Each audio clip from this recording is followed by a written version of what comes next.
Ma'am, ये जो आज का विषय है एक अलग हटके इसलिए भी हम कहेंगे क्योंकि जब भी सांप्रदायिकता की बात आती है तो ज्यादातर पुरुषों के बारे में चर्चा होती है, उनकी सहभागिता को लेकर के चर्चा होती है, या सांप्रदायिकता फैलाने में हो सकता है कि पुरुषों का ही अधिक हिस्सा या उनका दिमाग या उनका नियंत्रण होता हो। लेकिन कुछ वर्षों से ये लगातार दिखाई दिया है कि महिलाओं का भी इस्तेमाल हो रहा है, तो इसी को आज हमने चर्चा का विषय बनाया हुआ है।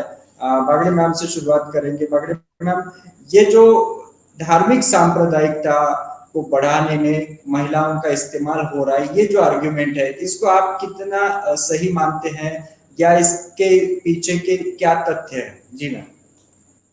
जी, सभी एमएनटी न्यूज नेटवर्क के दर्शकों को मेरा जय भीम, जय मूल निवासी। और प्रदीप जी, आपका बहुत बहुत साधुवाद कि आपने मुझे इस ज्वलंत मुद्दे पर बात रखने के लिए आमंत्रित किया। तो विषय जो कि धार्मिक सांप्रदायिकता बढ़ाने में महिलाओं का इस्तेमाल। तो सबसे पहले तो हम देखेंगे कि सांप्रदायिकता, क्योंकि हमारा जो देश है भारत देश, वो एक धर्मनिरपेक्ष राष्ट्र है और संविधान में इसकी संकल्पना रखी गई है।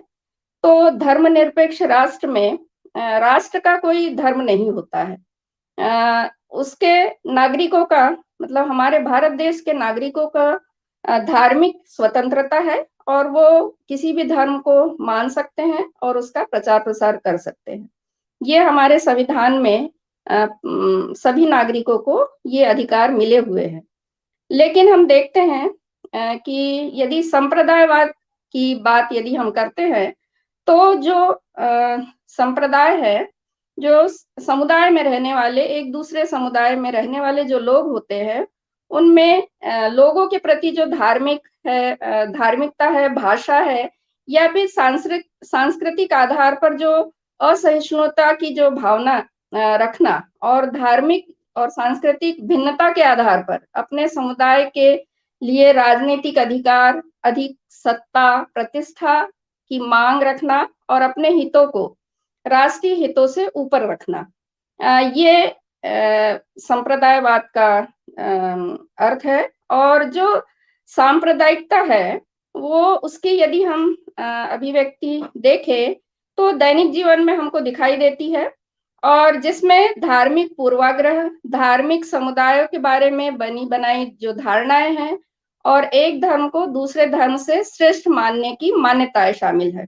तो ये जो इतनी जो आम बात है वो अक्सर हम उन पर ध्यान नहीं देते हैं, जबकि हमारे अंदर वो बैठी हुई है।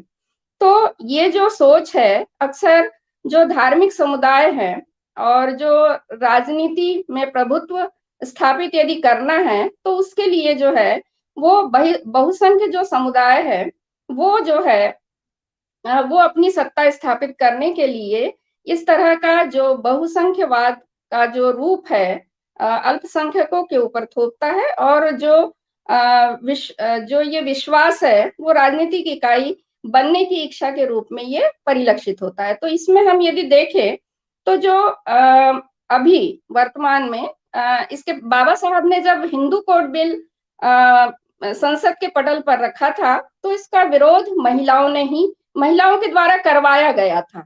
तो ये शुरुआत हम देखते हैं कि इस तरह से महिलाओं को ही मतलब एक टारगेट बनाया जाता है और उनके द्वारा कोई भी जो धार्मिक उन्माद कहेंगे या उसे सांप्रदायिकता कहेंगे तो उसको महिलाओं की आड़ लेकर के ये कार्य किए जाते हैं। तो ऐसी कई घटनाएं हैं जो महिलाओं को हम देखते हैं कि उसमें महिलाओं का ही शोषण है, और उनका शोषण करके जो है ये अपनी जो राजनीतिक कहें या धार्मिक सत्ता उसको स्थापित करने के लिए ये समय समय पर महिलाओं का इस्तेमाल किया जाता है।